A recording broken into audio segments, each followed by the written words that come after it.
Hello साथीहरू, आज चाहिँ घरमा च्याउ लागेर यसो बाहिर डुल्न जाउँ भनी सोचे।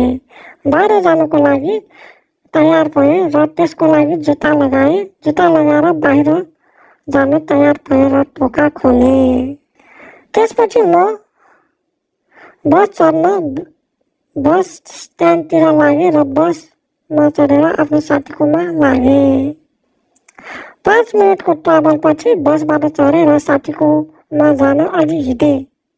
अलि हिँडिसकेपछि साथीको घरतल पुगेँ र डोरबेल बजाएँ।